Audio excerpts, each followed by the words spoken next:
Terima kasih Tuan Speaker. Saya ni short and simple je untuk setiap satu perkara yang dibagikan yang saya tidak bangkit dalam perbahasan peringkat tasar. Saya ingin bertanyakan membagikan perkara pertama PK 6 06003 pembangunan kesihatan awam. Soalan pertama adalah berkenaan dengan selcare di mana kelulusan terhadap program-program ataupun permohonan iltizam Selangor Sihat ini amat lambat, sangat-sangat lambat. Saya tak tahu dah sama ada peruntukan ini boleh digunakan sepenuhnya. Kalaulah ianya tidak dapat digunakan sepenuhnya, maka saya mohon kerajaan untuk semak adakah ia disebabkan oleh kelewatan untuk memberi kelulusan, kerana ada ramai yang bertanya dah dihantar berbulan-bulan lama tetapi sehingga sekarang masih lagi diluluskan. Jadi saya mohon penjelasan daripada Kerajaan Negeri Selangor berkenaan dengan program iltizam Selangor Sihat. Begitu juga dengan PK 16 pembangunan projek pekalan air Selangor di bawah 16001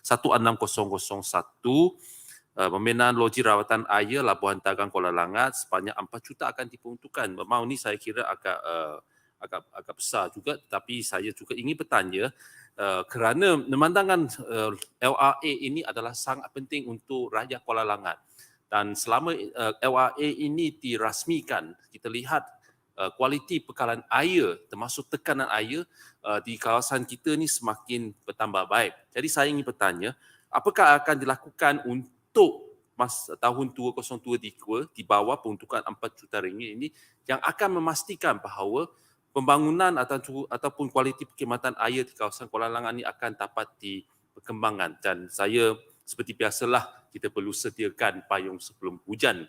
Dengan adanya TPUCE, dengan adanya banyak projek pembangunan yang akan datang ke Kuala Langat, LRA ini akan memainkan satu peranan yang sangat-sangat penting. Jadi kita perlu pastikan 4 juta ringgit ini digunakan sebaik mungkin untuk kebajikan rakyat. PK 17 projek khas negeri 17007 kapal korek Seri Panting. Ini saya memohon Yang Berhormat Tanjung Sepat sebab saya terbaca daripada laporan bahawa akhirnya selepas beberapa kali dipanggil dalam sidang Dewan ini, kapal korek Seri Panting yang terletak di Tun Tengkil ini akhirnya akan diberi nafas baru. Tetapi saya lihat di sini RM10 token saja. Jadi saya ingin bertanya, bagaimanakah caranya untuk kerajaan memastikan pembangunan kapal korek Seri Panting ini akan dapat dirancangkan pada tahun depan, kerana saya berharaplah siapa-siapa yang ada berkawan di pelakon boleh catatlah, kerana bagi saya ini adalah satu perkara yang sangat-sangat menarik, potensinya memang ada di situ. Kalau kita tengok di YouTube memang ada ramai yang selain kali pergi ke situ, dan ini adalah satu-satu kapal korek yang ada di negeri Selangor. Kalau saya tak silap, yang keduanya adalah di kawasan Tanjung Tualang, Perak. Takkanlah kalau kita kata pusing Selangor Turu, memanglah ini pusing Selangor Turu. Nak tengok kapal korek, tak payah pergi ke Perak, datanglah ke Panting, datanglah ke Kuala Langat, Sepang. Seterusnya Tuan Speaker, PK 18 iltizam Selangor Penyayang kesedaran kenegaraan di bawah 18005 diberi satu peruntukan yang cukup besar RM10 juta. Saya kira ini adalah sesuatu yang saya rasa tak pernah tengok dan baca pada tahun lepas ataupun tahun-tahun sebelum ini. Saya berharap untuk mendapatkan pengisiannya. Apakah yang kita nak lakukan dengan kesedaran kenegaraan ini? Adakah ia dibuat melalui pendidikan?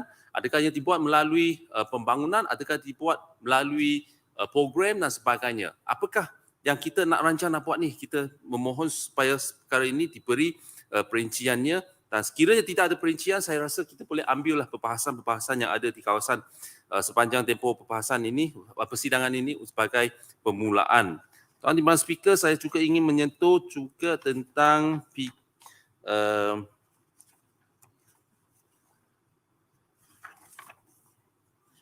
P10, program penguasaan hutan di bawah Jabatan Perhutanan Negeri Selangor, P10, PK 6 06001 penguasaan hutan. Kita difahamkan bahawa hutan simpan Kuala Langat Selatan ini telah pun diberi permit kegunaan kepada KPS dan juga pekebun untuk mengusahakan tanaman kontan. Masalah yang sekarang dihadapi ialah itu adalah satu perkara yang baik. Masalah yang sekarang dihadapi adalah masih ramai lagi penduduk kampung yang ada di situ menganggap bahawa aktiviti yang dilakukan oleh mereka ini merupakan satu bentuk pencerobohan. Mereka tak tahu lagi. Jadi saya mohon supaya penguasaan diadakan sekiranya telah pun dimeterai perjanjian, ada permit dan sebagainya, kelulusan dan sebagainya, maka perlulah kita menjalankan sedikit program ataupun tindakan penguasaan sekiranya ada sesiapa yang merosakkan tanaman kontan ini ataupun tempat-tempat yang dikhususkan ini dalam perjanjian, maka dia perlulah diberi teguran ataupun tindakan undang-undang. Paling-paling kurang pun kena pasanglah satu papan tanda dan senaraikan siapa-siapa yang terlibat, tanaman yang terlibat, keluasan dia di mana dan sebagainya, supaya tidak ada menimbulkan kekeliruan di situ. Tuan Speaker, P12 Jabatan Kerja Raya Negeri Selangor memang panas jabatan ini. 01400 projek bukan fizikal JKR Kuala Langat. 01401 memasang lampu jalan dan lampu isyarat di daerah Kuala Langat, RM400,000. Kita lihat sepintas lalu, saya rasa kita boleh bersetuju kepada satu perkara, satu soalan. Mengapakah setiap daerah ini diberi amount yang sama? Saya kira ada daerah ini sebenarnya memerlukan peruntukan yang lebih besar. Ada yang mungkin tetap memerlukan peruntukan yang begitu besar, tapi nampaknya JKR ni meletakkan satu one size fit all dengan izin. Dia satu kali semua daerah diberi peruntukan yang sama. Saya kira ini mungkin bukan sesuatu yang baik, tapi untuk Kuala Langat saya rasa kerajaan negeri perlu ambil maklum sebenarnya semua lampu isyarat yang ada di kawasan Kuala Langat ini adalah terletak di atas jalan persekutuan, bukan jalan negeri. Mungkin kita perlu ambil makluman, dan saya juga ingin memberi makluman dan bertanya kepada kerajaan, sebenarnya banyak masalah kerosakan yang berlaku di kawasan Kuala Langat. Lampu isyarat ini menimbulkan kesusahan kepada rakyat, menimbulkan masalah kepada rakyat. Salah satu contoh yang berhormat Pandan Indah ialah persimpangan di Kampung Jenjarum, Sungai Jarum dan Jarum. Kerosakan yang berlaku di situ boleh sampai berhari-hari lamanya, menyebabkan kesesakan lalu lintas yang amat tidak diperlukan pada masa itu. Jadi saya meminta supaya keseluruhan peruntukan ini digunakan sebaik mungkin supaya JKR Kuala Langat dia boleh membina stockpile dia. Janganlah kata kalau ada kerosakan feeder pillar dia rosak, kena tunggu JKR Selangor HQ untuk membuat tempahan. Tunggu 2-3 hari, cari spare paksana sini, barulah nak repair selepas 2 atau 3 hari. Itu adalah sesuatu yang Muhammad banting. Ya. Boleh dapatkan, mohon. Okey, yang Muhammad tadi mengatakan tentang peruntukan untuk lampu isyarat tu sangat sedikit dan sama rata hampir di semua daerah. Tapi pada saya, dia sebenarnya tak cukup. Sebab banyak lampu-lampu isyarat yang ada di dalam negeri Selangor ni, kalau kita tengok pun dah sangat uzur dan menggunakan teknologi yang lama. Sekarang ni kalau kita tengok lampu-lampu isyarat di tempat-tempat ataupun di negeri-negeri yang lain ni dah menggunakan teknologi yang terkini. Dia smart, orang kata lampu isyarat. Okey, smart traffic light. Tapi sekarang ni yang ada di Kuala Langat, saya rasa di daerah Kelang pun dan di daerah yang lain, dia masih lagi menggunakan teknologi yang lama yang memerlukan kos penyelenggaraan yang tinggi. Kerosakan pun kena buat aduan baru tahu. Sedangkan dah ada dalam lampu-lampu isyarat yang dia kalau rosak je, automatik pejabat daerah dah tahu. Setuju, itu sebabnya saya bertanya apakah logik atau rasionalnya untuk JKR meletakkan satu amount yang sama untuk setiap daerah. Saya kira barangkali ada daerah yang sebenarnya lebih memerlukan dan ada daerah yang mungkin kurang memerlukan. Tetapi apapun sekali, kalau ini adalah apa yang akan dipekaukan, iaitu RM400,000, maka gunakannya sebaik yang mungkin. Saya tanyalah kepada Yang Berhormat untuk mendapatkan jawapan. Tapi gunakannya sebaik yang mungkin untuk memastikan sama ada lampu isyarat itu adalah lama punya sistem ataupun baru punya sistem, canggih punya ataupun kurang canggih, maka perlu ada spare part ataupun alat ganti yang bersesuaian. Janganlah tunggu 1, 2, 3 hari bila orang dah komplain banyak-banyak barulah kita nak ambil tindakan untuk mengatasi masalah itu. Jadi ini adalah untuk Kuala Langat, juga untuk PK 02 PK2 membina jejantas dan jambatan 02401 membina jambatan bagi menyambungkan jalan B124 di Bandar Cenjarum ke jalan B340 di Kampung Sungai Buaya, daerah Kuala Langat, Selangor. RM10 token saja. Saya tak tanya berapa kali dah. Tetapi saya tak tahulah kenapa projek ini masih lagi belum lagi naik ke ranking 10 yang ke atas tu. Sebenarnya amat diperlukan sebagai satu strategi untuk meleraikan kesesakan lalu lintas di kawasan di daerah Kuala Langat. Kuala Langat sekarang ada 2 jambatan. Sekiranya ini boleh dilakukan, saya kira ia akan memberi satu kesan yang positif untuk meleraikan kesesakan lalu lintas di daerah Kuala Langat pada waktu berjabat. Seterusnya, PK4 menaik taraf jaran, 04401 menaik taraf laluan alternatif ke Kelang dari simpang laluan FT005 ke Kampung Cenjarum ke Jalan Kebun, RM300,000 diperuntukkan. Tetapi kita lihat Tuan Speaker, ini adalah tajuknya adalah naik taraf, bukan tambal jalan. Kalau tambal jalan tu adalah menyenggara. Kalau naik taraf maksudnya dulu satu lorong, sekarang dah kena jadi 2 lorong. RM300,000 ini kita nak tahu. Saya kira jalan tu macam tak berapa ada naik taraf. Dia masih sama saja. Yang ada adalah tambal jalan. Dan jalan ini salah satu kelemahannya ialah selalu mendap kerana kekurangan yang sangat kerap. Jadi saya memohon kerajaan untuk memberi perincian. RM300,000 ini saya tahu dia bukan satu amal yang cukup besar, tapi nak buat naik taraf macam mana kita pun tak tahu juga. Jadi saya mohonlah mendapat jawapan dan ini adalah JKR. Seterusnya jabatan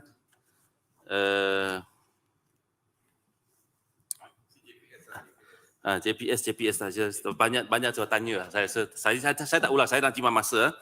Ini Jabatan Agama Islam, tapi saya tidak akan mencampur urusan mentadbiran. Cuma untuk baik boleh, Tuan Speaker, PK4 Surau 04100 baik boleh dan naik taraf surau. Hanya RM500,000 diperuntukkan saja. Saya ini bertanya kepada Yang Berhormat Esko Sungai Kandis. Saya difahamkan oleh ahli-ahli karya di kawasan surau Bandar Mahkota Pantin dan juga Pekan Pantin bahawa sebelum ini apabila surau ada facilities ataupun kelengkapan telekomunikasi yang mereka ni sewa kepada syarikat-syarikat, mereka ni dapat menggunakan dana itu untuk menyelesaikan masalah infrastruktur yang ada di kawasan surau mereka. Apa yang berlaku ialah selepas itu tidak ada lagi, saya tak tahu sejak bila, keputusan dibuat oleh JAIS untuk memastikan, untuk mensyaratkan bahawa segala sewa yang dibayar itu terus dibayar kepada JAIS dan mereka perlu memohon. Bukankah surau ni, pihak pengurusan surau ni memerlukan satu bentuk ataupun flexibility sekiranya boleh untuk mendapatkan sedikit dana daripada peralatan yang disewa supaya mereka boleh menggunakan wang itu untuk menjalankan sedikit sebanyak baik boleh yang mereka boleh lakukan dengan kos yang paling minimal. Tak perlulah melalui birokrasi, tak perlulah minta daripada ahli majlis, tak perlulah minta daripada adun ataupun ahli parlimen. Mereka boleh selesaikan sendiri. Sedangkan sekarang ini mereka perlu memohon. Nak buat toilet, nak buat sikit-sikit kerja-kerja di dapur dan sebagainya, mereka perlu mohon. Dan mereka perlu kutip derma daripada ahli-ahli karya. Jadi saya mohonlah kalau boleh peruntukan ini dapat dipertingkatkan ataupun kita buat sesuatu yang baru di mana mereka bolehlah mendapat sedikit sebanyak peruntukan daripada wang tunai sewa yang diterima itu untuk tujuan penyelenggaraan dan naik taraf surau mereka. Ini adalah untuk JAIS. Seterusnya untuk perancangan bandar dan desa negeri Selangor, PK1 perancangan pembangunan iaitu 01003 rancangan kawasan khas. Ini saya nak tanya, ini tak ada, satu ringgit pun tak ada. Saya ingin bertanya berkenaan dengan masa depan Pulau Keri yang mana kerajaan sudah pun ada banyak wawasan yang cukup besar untuk memacukan Pulau Keri ini sebagai sebahagian daripada projek yang besar di bawah rancangan Selangor ataupun Idris. Jadi saya ingin bertanya, sekiranya rancangan kawasan khas untuk kawasan ataupun Pulau Keri ini tidak dapat dimulakan pada tahun depan, adakah bukankah itu sesuatu perkara yang tidak begitu baik untuk pembangunan Pulau Keri? Saya mencadangkan supaya kita tengok balik sama ada kerajaan bolehlah memulakan sesuatu untuk Pulau Keri untuk sekurang-kurangnya untuk memerlukan kajian terhadap penyediaan satu rancangan kawasan khas RKK untuk Pulau Keri. Seperti apa yang saya kata, kita perlulah sediakan payung sebelum hujan. Janganlah tunggu hujan barulah kita nak cari payung tu terletak di mana. Seterusnya, PK2 perancangan dasar untuk Jabatan Perancangan Bandar dan Desa 02002 tapak warisan dunia. Saya juga ingin memohon peruntukan ini digunakan untuk membantu permohonan Kampung Sungai Jarum yang baru-baru ini di bawah usaha pihak yang melibatkan pihak PBT untuk memohon menjadi tapak warisan dunia. Jadi ini adalah sesuatu perkara yang saya rasa telah pun ada di bawah pengetahuan Majlis Perbandaran Kuala Langat, dan saya pastinya kerajaan negeri boleh menolong dengan memperuntukkan sejumlah wang yang tertentu daripada peruntukan ini untuk pembangunan ataupun usaha permohonan tapak warisan dunia untuk Kampung Sungai Jarum. Yang terakhir, Tuan Speaker, adalah berkenaan dengan Jabatan Perkhidmatan Veterina P17, PK5 Regulatori 05003, penternakan lestari dan keselamatan makanan RM30,000. Saya ingin bertanya kepada Jabatan Veterina, saya tak pernah sentuh pun Jabatan Veterina, tapi kali ini saya kena sentuh. Saya menerima aduan daripada penduduk berkenaan dengan ladang ataupun ladang penternakan Genzil yang ada di kawasan saya yang menyebabkan masalah pencemaran dan kacau kangku disebabkan oleh penternakan yang tidak lestari dan keselamatan makanan yang tidak terjaga. Saya memohon supaya Jabatan Veterina ini untuk mengambil tindakan. Saya dapat aduan telah dibuat melalui sistem pengurusan aduan awam SISPA, tetapi feedback ataupun maklum paras yang diterima oleh saya ialah sekadar mereka akan berjumpa dan menasihat sahaja. Kalau sekadar menasihat dan berjumpa itu boleh mengatasi masalah, saya rasa saya pun boleh buat. Tapi saya memohonlah Jabatan Veterina cubalah menjalankan tindakan yang lebih proaktif untuk membantu penternak ini. Bukan saja mengambil tindakan undang tetapi membantu mereka untuk menjalankan supaya proses penternakan mereka itu adalah lebih mesra alam sekitar, lebih mesra penduduk dan lebih lestari. Itu saja Tuan Speaker, saya memohon menyokong usul yang dibentangkan oleh Yang Berhormat Bandar Baru Klang. Sekian, terima kasih.